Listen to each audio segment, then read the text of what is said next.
Power sockets are the lifeline of every base in Abiotic Factor. With this, you can power your crafting bench and its upgrades like proximity healing and preventing portal invasions. Or create extremely helpful equipment like the salvage bench for repairing your gear and salvaging gear, portable stoves for cooking food to, of course, feed yourself or else you'll die, teleporters to also, well, kind of obvious, to teleport around, and this containment machine that absolutely doesn't do anything scary like imprison a scary enemy. Don't worry about it. It has nothing, you don't need to worry about it. Not important at all. Electricity is the key to success in Abiotic Factor. However, at night, the power goes off, and once it does, everything stops working.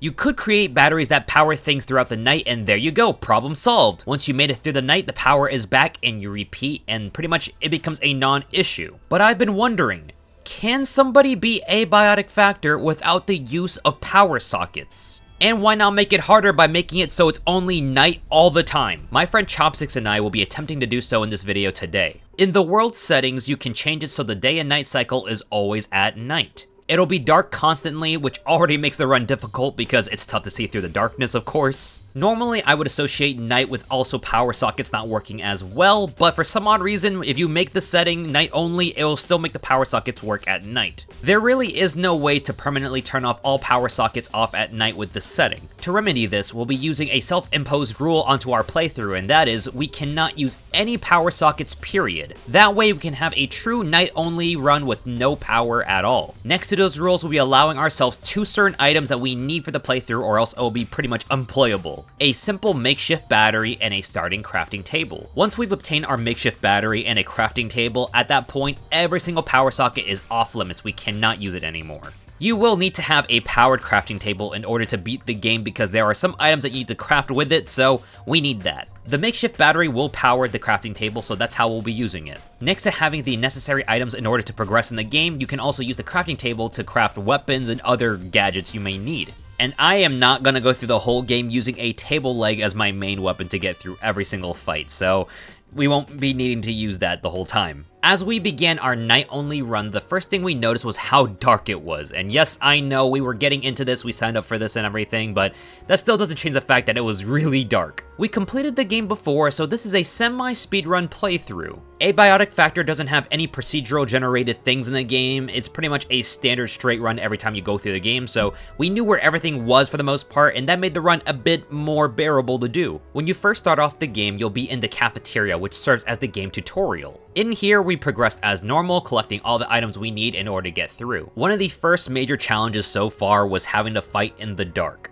Throwing our nets at the pest that we had to fight proved to be a bit difficult. There's a guy trying to fight. Okay, I was like, where is he? What's up to you now, Kira? Oh god. It's so dark.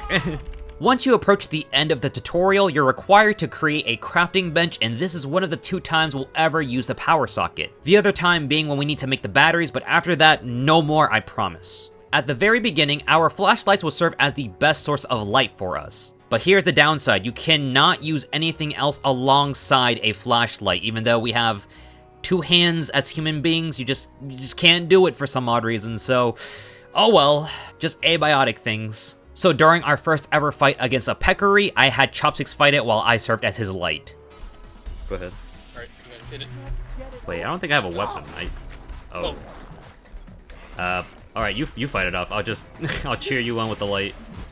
There he is, get him. Get the peccary, get the peccary. Get peck, get peck, get the peck, get the peck. Yeah, you got this, you got this. There you go, you don't even need me. Boy! Aw, man, now we can't even get his food. After that very rough fight, we are now out of the tutorial officially. We rushed to find our first computer parts in order to create the battery so our run can officially begin. At the very start of the game, next to Officer Warren, there is a charging station. With this, you can charge any kind of electronic you place onto it. Now, normally most players' instincts are to use this to charge their flashlight or any other electronics that they might use for battling, but I recently found out before this run, which made it all possible, you can charge batteries on it. I didn't know that. So the charging station and the battery will serve as a lifeline for our base. The batteries will be the heart of our base and how we'll power anything we'll need. Crafting tables will make for new items, portable stoves for cooking, and the salvage and repair benches for, of course, doing salvaging and repairing equipment. But this is going to be a very tedious process throughout the entire run. every time we got done using the battery, we had to unplug it quickly to save the power on it. Of course, we can always just charge it up to full every time, but that was just time consuming, so we want to cut down on time. Some things will be rough for us to use, like refrigerators. We didn't want to use the batteries to power on the fridge constantly, so we'll be cooking and eating our food as we go. But we'll take the fridge anyways to serve as a storage for other foods in case we might end up finding some way to power the fridge all the time, or make extra batteries for it. We did have a few early game items that we wanted to grab early on, like the security bag for more storage, because having more storage to lug things around will make our lives a tad bit easier. Finding any lamps or standing lamps will be crucial for us as we can use that to light up our base. As they do not require any power to use, I really wish real life lamps would work like that. Must be the power of science, I guess. We continued as if we were playing our usual playthroughs of the game, gathering items and then using the batteries to power anything that we would need, like the crafting table, to make any new items. We decided to keep our base near the start of the game, so the cafeteria area, but we wanted to find something more permanent after this. I will make it clear though, we did increase the amount of EXP that you get when you work on skills. We just wanted to progress a little bit faster, as this was basically our 4th playthrough of playing Abiotic Factor, and as much as I love this game, I just kind of want to move things faster, so please understand. The makeshift battery is a good start to power things in our base, but the life on it is very short. So we cannot rely on it all the time to power everything comfortably. It was tedious to power things constantly when we need to use it, so that was an issue in our playthrough. And also, when it came to charging the battery, it took a bit of time, so that was kind of a pain in the ass to do every single time we needed to use it. We rushed further into the game as we had a great base idea in mind. So we headed off into the Far Gardens, our first portal world, and luckily everything so far seemed easy to handle. We grabbed some Antverse wheat as we can use that for stuff later, like making healing items. After making it through, the next goal was to find the scientist who can give us the Keypad Hacker Tier 1 recipe. With this, we can access our second and final base location of the playthrough. The unfortunate part about the Keypad Hacker is that we'll need to kill a few security bots before we can make one. But since me and Chopsticks are experts at this game, we decided to employ a few things that we learned from our previous playthroughs. The slushy bombs are so useful in the game because it can freeze targets when they're hit, but it also hits allies too, so Chopsticks wasn't really having a good time during our first security bot battle. Okay, going. 1, 2, 3, 4, 5. 1, 2, 3, 4, 5. Oh, okay. How many do you have left? I don't have any left. There we go. Good news, we were able to kill our first security robot. Bad news, we have a few more to kill, so hopefully Chopsticks can clutch it out. Alright, go. 1, 2, 3. 1, 2. Oh yeah, let's go past. Oh, wait, they can do it for us. Are they fighting for us? What the? Oh, Yeah. Oh, you got the bombs? Okay. I'll try to get his aggro. Alright, I'm out. Oh, okay.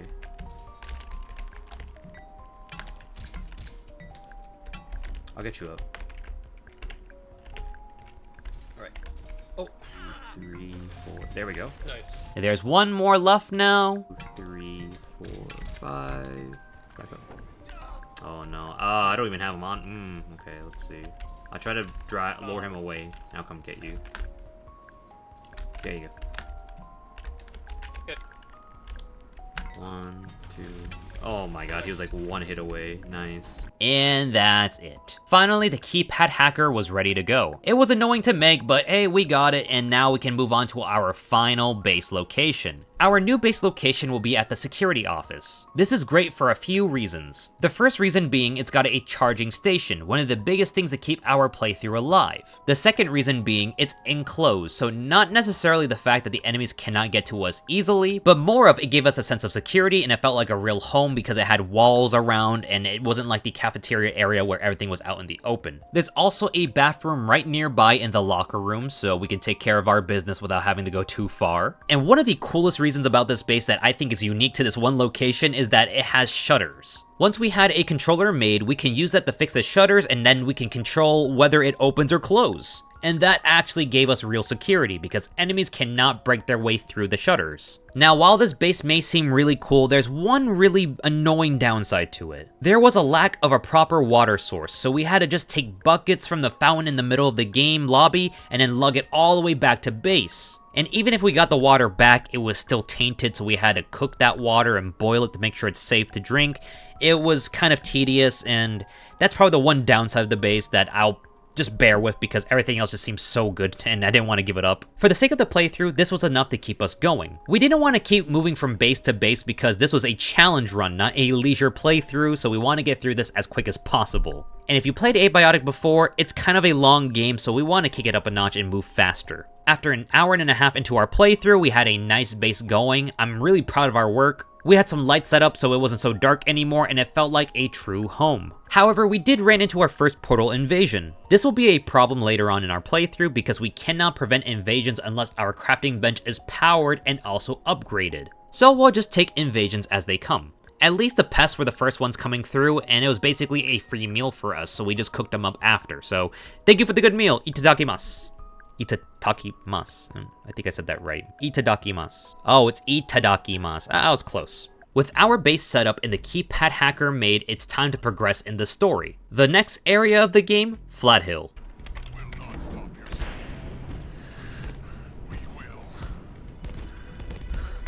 The Silent Hill inspired area of the game, and oddly enough, we were excited for this area. Yep, so Portal Worlds have their own rule set, so the labs does not apply here. And Flat Hill being the lighter area compared to the labs at the moment is kind of odd to say, but whatever, here we are. We progress as normal through Flat Hill, unfortunately taking an extra trip or two because we were running out of inventory space. But luckily on the bright side, the composers, the big scary guys, are not as scary as they used to be, because me and Chopsticks are veterans at this game, so they mean nothing to us. But of course we want to dodge their big hands because those hurt. Overall, the trip to Flat Hill was smooth sailing, nothing too new or crazy. A few playthroughs of ABF will make you unafraid of composers, and I like that about the game. Of course, the big ticket item here is to get the power cells. As always, the power cells are a must-have as they'll play a huge role in things to come. Extra power cells we get will be used to create any new items that we'll need, but also it's especially important because we need at least one in order to progress in the game's story. Another plus side of Flat Hill is that there are some lamps that we can collect for our base.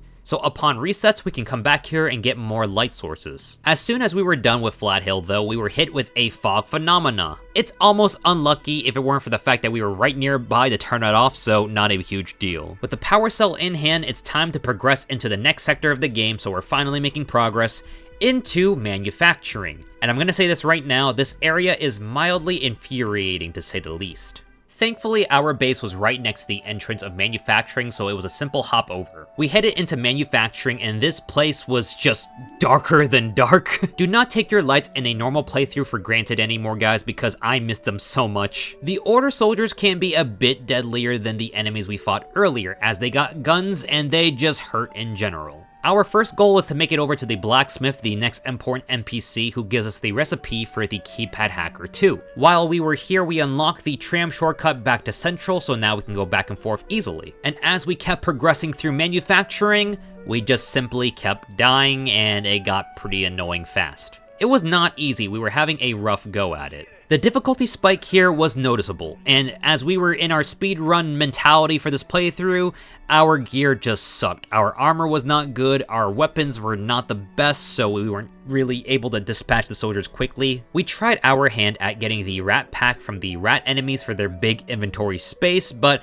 we were not having much luck. And I'm not gonna lie, it was pretty demotivating to play this part of the playthrough. Almost so that we almost actually quit the run. We were thinking to ourselves that we've already played the game before, so why suffer through a challenge playthrough for it? Why do we need to suffer all of this? It was just going rough for us and we were just not having a great time going through this area. But luckily, we snapped out of it and just said to ourselves, we're probably just tilted at the moment, we can get through this playthrough, we started it, might as well just finish it. I'm glad we had our moment of clarity and just realized we were tilted, so hopefully no more crash outs for this playthrough and we can finish it strong. And as we snapped back, we finally were getting lucky. The bag finally dropped and we have an increase in our inventory space. We just need 2, so a little bit of time and we'll both be really good for the playthrough. It was practically double our starting inventory size and then some. But even with a new bag, it was still pretty rough to get through. We had multiple rough fights and took a few L's. After all of that battling though, we snuck up on a sniper and managed to get a lucky sniper drop. Sadly though, none of us had the intentions of using a sniper rifle for now, so we ignored it,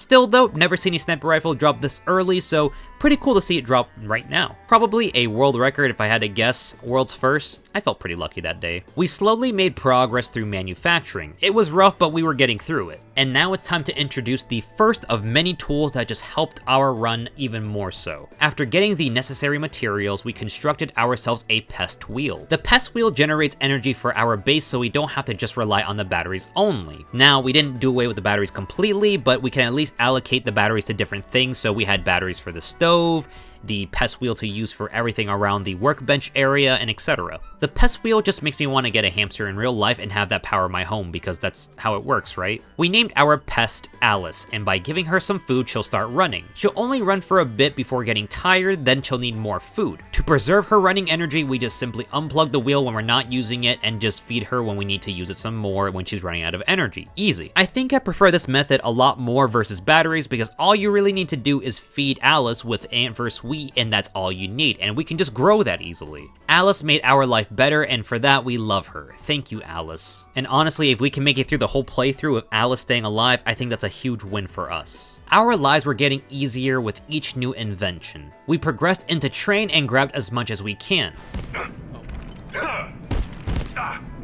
This guy's tanky, what the? Here we go. Come here. What the heck? Whoa! Eh!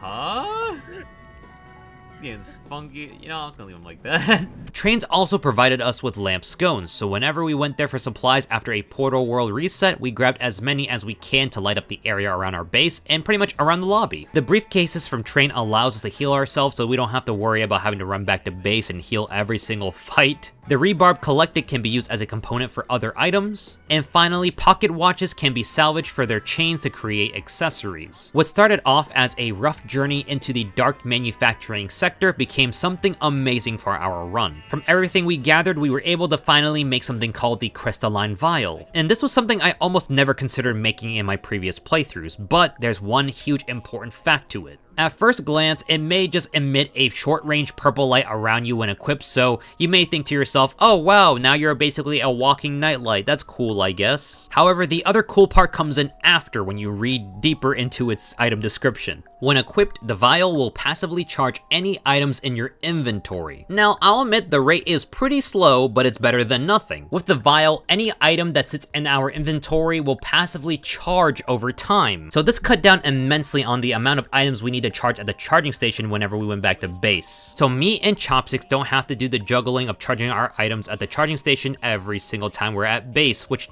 got kind of annoying to do. Look, I love the guy, but I don't want to share every single thing with him. The crystalline vials were a pleasant surprise that I did not expect to be that useful for our playthrough. But something that I did expect to change the game for our playthrough was the headlamps. Headlamps sound simplistic, and that's because they are. With this, you have a flashlight on your head, so your hands are free to do whatever you need them to do.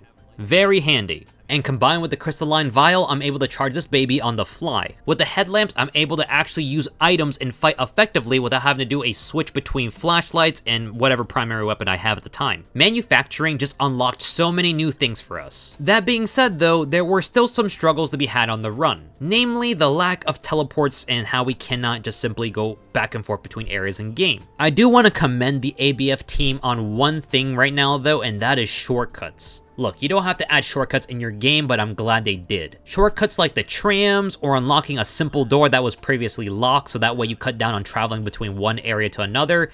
These simple, small discoveries just make the game feel so fresh every time you find one. And not only that, but if you're doing a playthrough like us where you don't really have much teleports to use, these shortcuts are a very much needed thing. Now, we do have to deal with a bit of walking between everywhere, but you know what? A little bit of walking, we'll get there no matter what, so just gotta bear with it. The reason why we can't use teleports is because you can create a personal teleporter, but you have to link that to a working crafting table. And because we can't have our crafting tables always powered on, unfortunately, we're just gonna have to walk everywhere we need to go. Regardless though, that marks the end of our run in the manufacturing zone. Onwards to labs.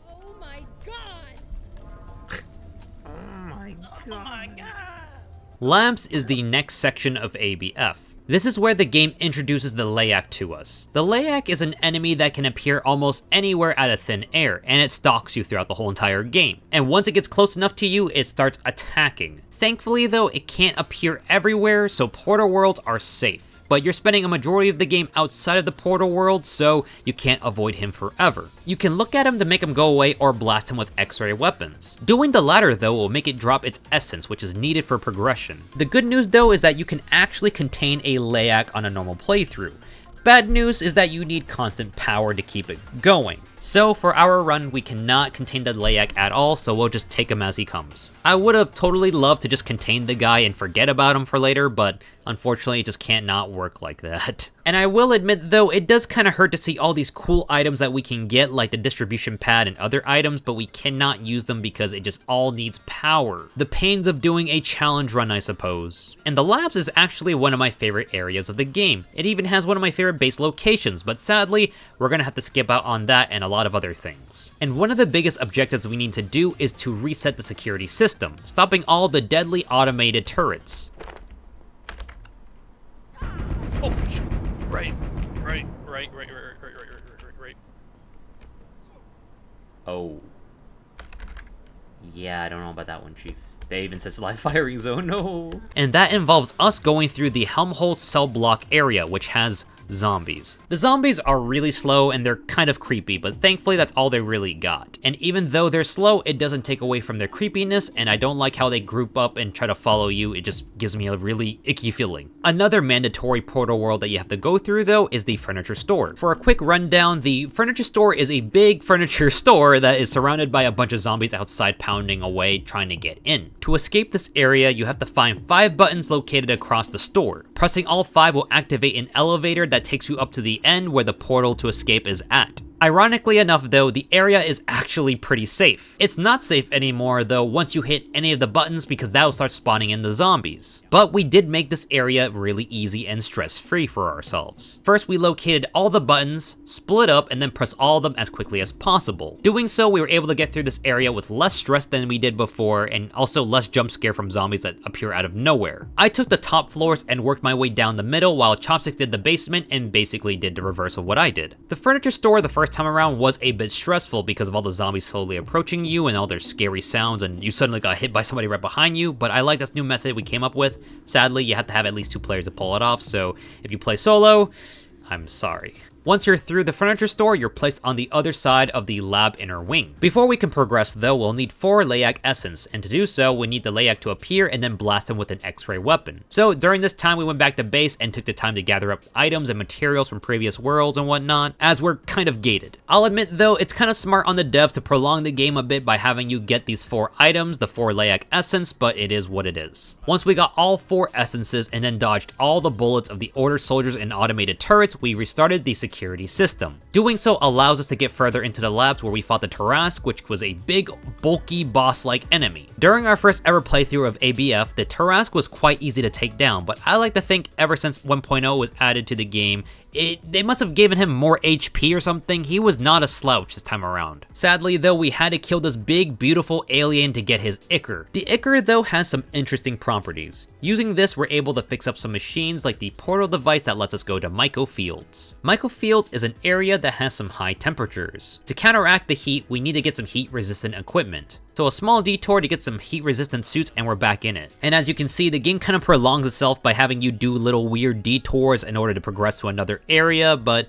hey, gives you time to explore more of the game. The big item we're looking for here at Myco Fields though is the anti-verse gel. With this, we can use it to make the anti-thermite, used to burn through the weird substance that blocks the way to security sector. And with that done, it's off to security. Sadly, for our playthrough, we had to skip out on optional locations, so we couldn't go to Rise on this playthrough, but it is what it is, and we have to just progress on and get through this playthrough as fast as possible. So we're finally at the security sector, and this sector is infamously known for being one of the scariest areas of the game. It's always dark, and there's an unkillable entity that roams the hallways of the sector, the Reaper. The darkness, the music, and the unsettling energy that comes from this sector are all supposed to strike fear into the hearts of all players. Thankfully for us though, we've been basically living in the darkness and we're molded by it, so having to navigate through the security sector was pretty much business as usual for us. That, and we played this game enough times and dealt with the Reaper that he isn't as scary as he was before, but you know, he can kind of sneak up on you sometimes, and that's not so fun. I like to think that our video where we build a base in the security sector helped us get over our fear of the Reaper, so that definitely helped us out a lot. If you're curious about that, go check out that video. But despite that all though, the Reaper can be still kind of scary. But we'll just get through the sector as quick as possible anyways. Thankfully, the security sector is the shortest out of the entire game. The sad part though about completing the security sector is the fact that your world is now vulnerable to the Black of Night event. It's a weather event that happens randomly, and when it does, it becomes very dark. Like, even more so than it has been already. And at the same time, these weird shade-like enemies appear that when they touch you, they summon the Reaper, so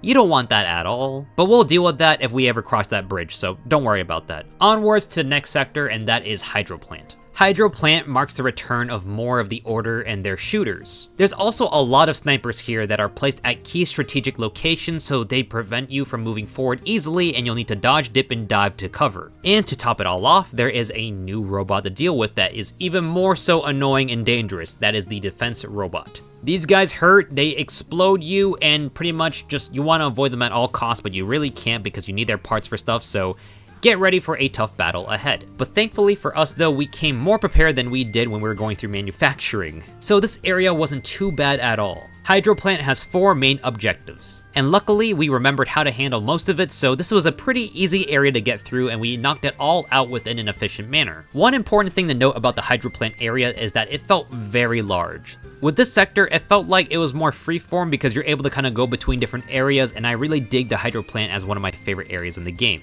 Second to another area in the game that we'll get to in just a second. But what I'm about to tell you right now though is gonna be completely game changing. Whatever happens in Hydro Plant is where we discovered something that made the run a billion times easier. But I'll get to that thing in just a second, we gotta work up towards it. We proceeded through Hydro Plant as normal. Things will only get better once we get across this stretch of water, but one scary thing lurks here. So if you have a slight fear of things in the water, I would highly recommend you get a friend to do this part for you. Honestly, I think this is like creepier than the Reaper. Oh! Oh shit! He almost came after me.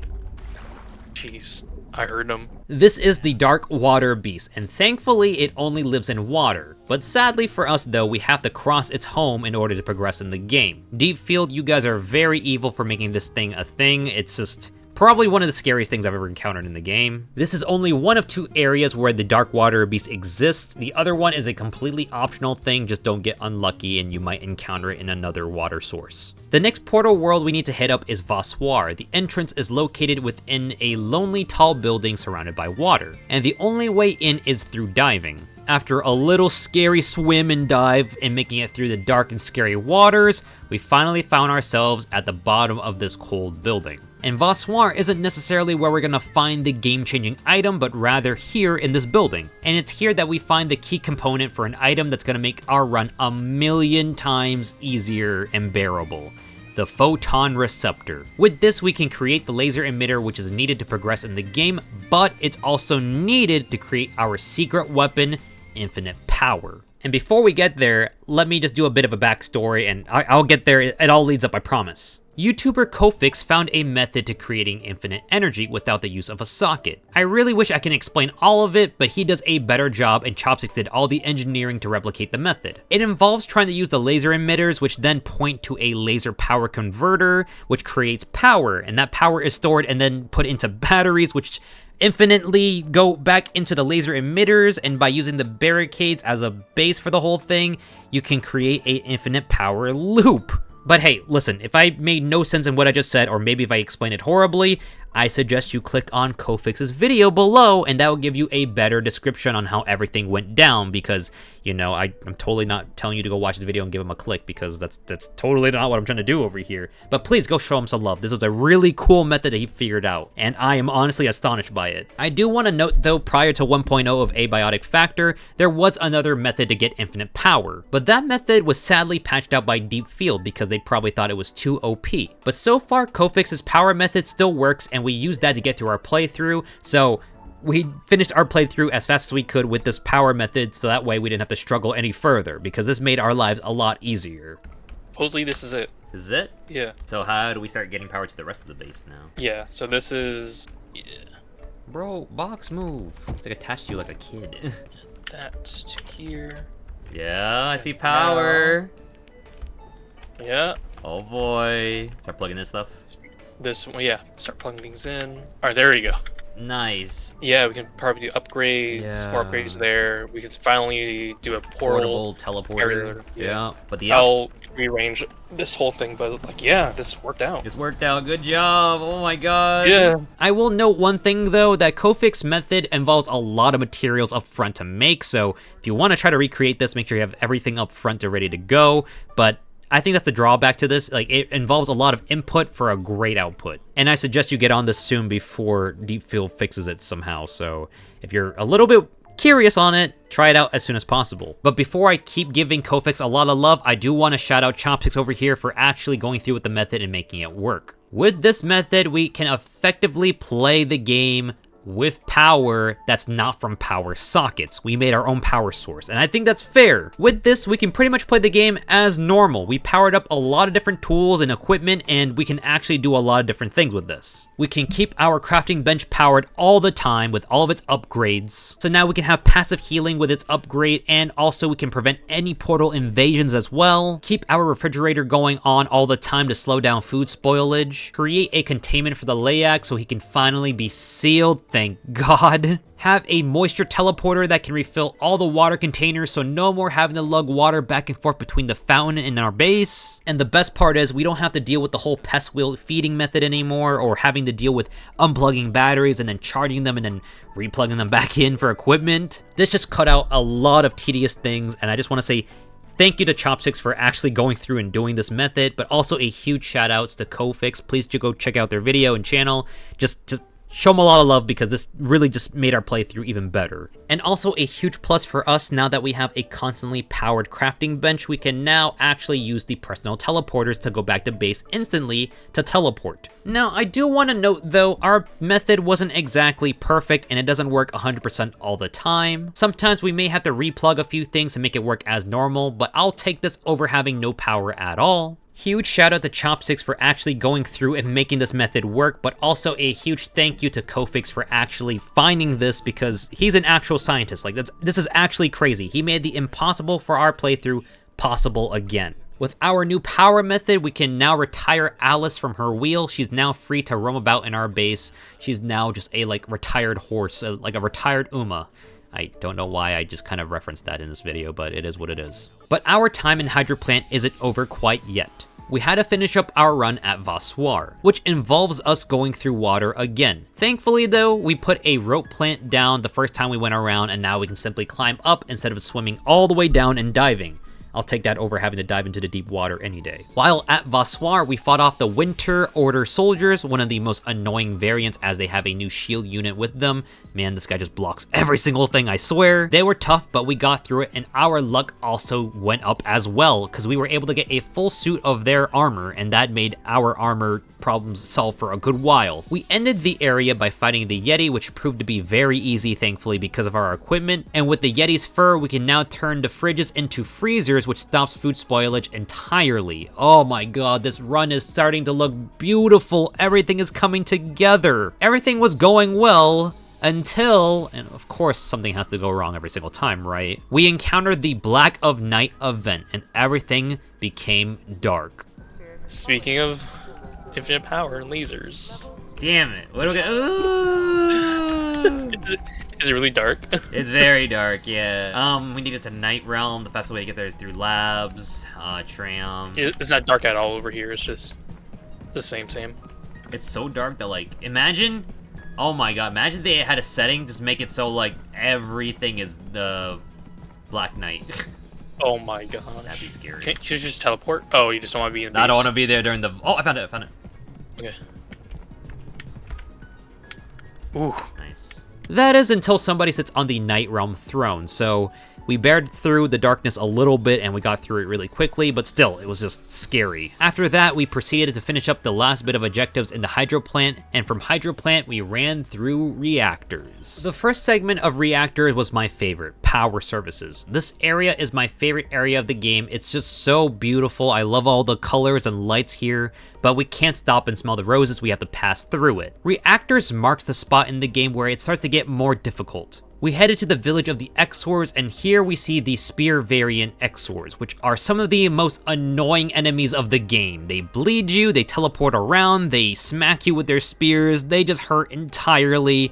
But we got through it. But man, oh my god, these guys were nerfed before, and even their post-nerf version still hurts. Finishing off the village, we encountered the Wayseeker, which is hands down one of my favorite moments of the game. You come face to face with this large entity that you're just like, what the heck is happening? What is this thing? During my first ever visit of this area, it just filled me with so much curiosity, and I love ABF for being so good with that. So now with power services done, we are now moving on to reactors. When you first play through reactors, it can be a bit confusing, but because we played previously, it is made a lot easier now that we have the knowledge and know what items are required for each area. Dusk Reactor was the start of it all, but here's where we'll start facing off against the enemies called the Gatekeepers. Think of them like the Order, but more insane and having mystical powers as well. And one of the most important bits of this section is that we need to fight these radioactive enemies, but not have them blow up in our face because we need their materials, and if they explode, we get nothing out of it, except a bunch of damage, of course. So by keeping our distance and killing the pests from afar, we can collect a lot of their parts because a lot of their parts are used for a lot of items later. Dusk Reactor gets turned on and it's off to the next three, Cloud, Mist, and Gale. Cloud is a huge battle zone between the Order and the Gatekeepers, and a mysterious third faction.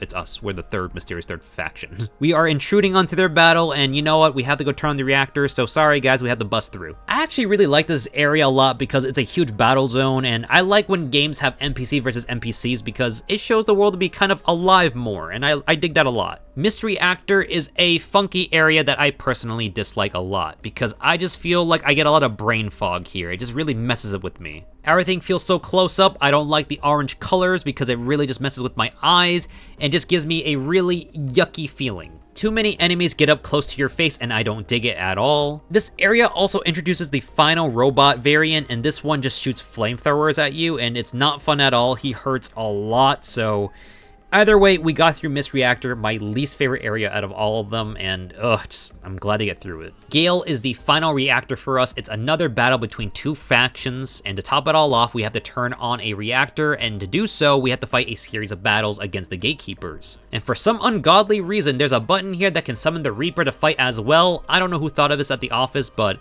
clever. I like it. It's just painful. It's painful and clever. Now, if you were playing during the Reactors update of this game, there's an item that was introduced that completely changes everything. We created our first rocket launcher for the playthrough, and this thing will one-shot practically anything. Even composers. This thing is stupidly strong. Dark Water Beast, I don't know. I don't think it does, but I don't really want to waste ammo on it because it's pretty expensive to make the ammo for the rocket launcher. The rocket launcher will come in handy when it needs to come in handy, but I'll save that for later. But with that, all the reactors are done, and it was made easy because we played through the game before, but still it can be very frustrating at points. With all the reactors fixed, we opened up Shadowgate, the final area of reactors. During our first ever playthrough, Shadowgate was a bit tricky to get through, but because we're now veterans, it wasn't too bad.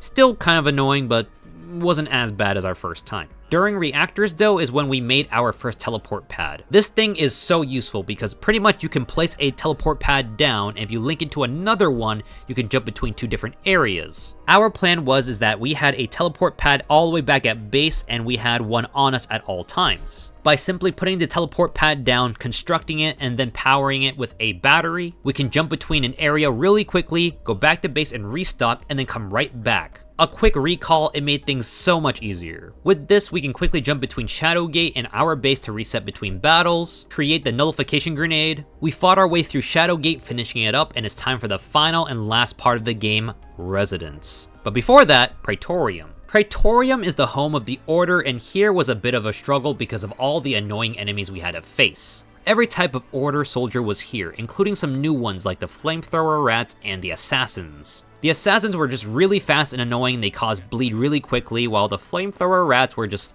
for some odd reason, really tanky, but also just burned your HP so quickly. I actually found the idea of this section really fun. Invading the base of the guys who you fought the entire time and getting some sweet payback felt really satisfying. We ended off this section by touching the sun disk to receive mysterious powers that will help us survive the cold residence sector next.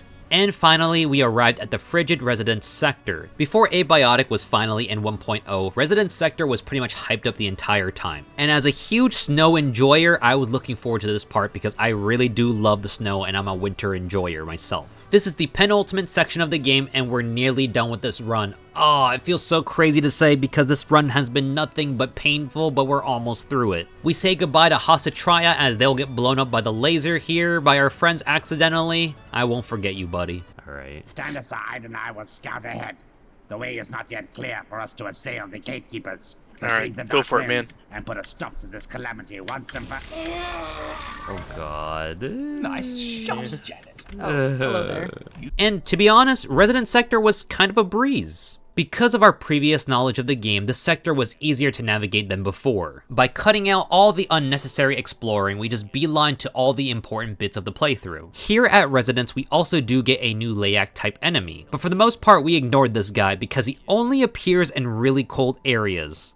And because of that, we don't have to make another containment because that would just take away time from us. Sorry man, you're just not as important, I'm sorry. There also is a new Bigfoot type enemy and he's kind of scary, I'm not gonna lie. He's surprised me here around the corner. But sniper over there. Yeah, I guess so. Oh god, there's a Bigfoot back here. Where'd you go? Over here.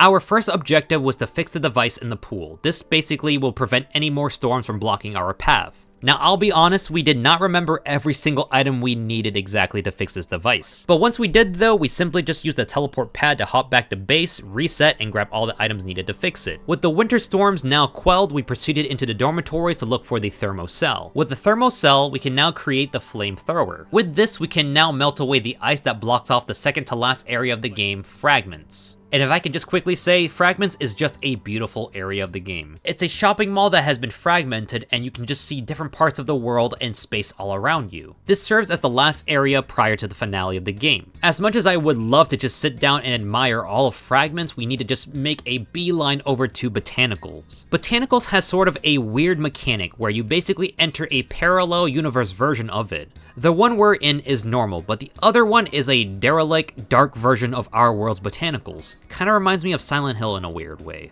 But you do need to get through Botanicals to get through the next area of the game that is necessary, which is the Gate Arch Defense Facility. You only visit this area of the game for a few minutes, but this is hands down one of the most interesting areas of the game. I want to know so much more about it, but unfortunately, this is all we can get. It's here that we pick up the excursion suit and motion module recipes. We do need 2 motion modules to get to the end of the game. The excursion suit, though, does provide us with many benefits, such as double jumping, increased movement, reduced radiation, and so many more. Now, you don't need the excursion suit to complete the game, but we would love to have it in order to help us get to late game, and the game does feel weird using just one jump once you've used the excursion suit before. So before we can just end the game, we'll need to make a few trips to Flat Hill and gather up a lot of power cells for motion modules. Once we got our suits and motion modules, it's time for the end game. You place the modules into these devices that turn off the shield that lets us progress into the final area of Fragments. It's here that you find it's guarded by a bunch of gatekeeper soldiers, and you have to fight each of them off. The first area involves us fighting a special Jotun. The second area has us fighting the chieftain and his foot soldiers. The third, you fight against a jetpack witch that just never seems to want to touch the ground ever. And finally, the boss of this last part of the area, the Mystagogue.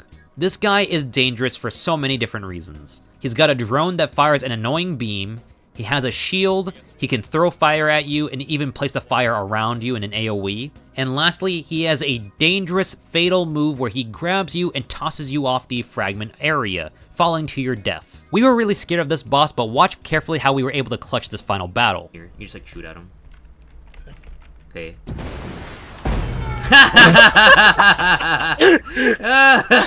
Okay, with the tough battle done, it's time for the final area of the game, Albatross. Albatross is an island outside of the facility. Technically, we finally escaped the facility, but sadly we're stuck on an island and we have to activate an altar in order to progress. Doing so will summon up the final boss of the game, the Wayseeker, the guy we saw earlier in the game. The problem with this fight though is that it's mainly a ranged battle. Now, this is a huge problem for us because we technically speed ran through this run and we didn't take the time to gather up a lot of items like ammo and guns, so we were kind of limited on guns and ranged weaponry. The safest play would be to delay the boss and come back later, but we were so close to the end that we just thought that we can handle the boss with what we got. So just pretty much going through all the items we have in our inventory and our boxes, we just took whatever guns we had laying around and whatever ammo we had available, and that was all we had to go forward with. The end was near and it's time to clutch it out. We had to make every single ammo count, and every time Chopsticks missed a rocket, with the rocket launcher, it just hurts so much, but luckily he's only missed one, I believe. According to sources online, if we were to retreat during this battle, we would have to restart from the very beginning because the boss would have his HP restored back to full. And we did not want that at all. Hey, whoa. Oh, you said it? No, not yet. We'll know as soon as the objective change. Oh, that's it! Oh! Wow! Nice! Good job. The rockets probably like did the most damage on it. Yeah. But after a long battle, the final blow was struck, and that is game. We completed Abiotic Factor without even having to use power sockets, and when it's nighttime only. Okay, so the run is finished, and here's our final thoughts on it. This run was really dark and tedious. It was darker than our normal playthrough, and having to rely on the flashlight at first was kind of fun, but it got kind of annoying to keep swapping between that and other weaponry at the very beginning of the game. And the run was really tedious for many factors, as you know, such as having to unplug a battery, charge it, take it out, plug it in again, and for things like that. But despite it all, despite a almost long month venture of me and Chopsticks meeting up and playing this whenever we had free time, we got through it, and I'm very happy that it can be done. So can you beat Abiotic Factor using a night-only run with no power sockets? You can technically with the self-imposed rules, but if you weren't able to, I don't think you can. But we did it, and it's over. Once again, a huge shout out to Kofix for their infinite power method, because with that, it made the run all the more possible and more bearable to deal with. Without that, we could have continued the run, but it just would have been more painful and annoying, honestly. So with that said, thank you guys for watching, and maybe one day Deepfield will actually add a night-only run where you cannot use any power at all. I would love to see something like that in the future, because this game has been done for a little bit now, and I just want to see more content for Abiotic Factor. This is perhaps one of the best games I've ever played in my life, and I just want to see more things coming to it, so please guys, if you're watching this video, just give us more content. Thank you for watching guys once again, bye bye, have a good one.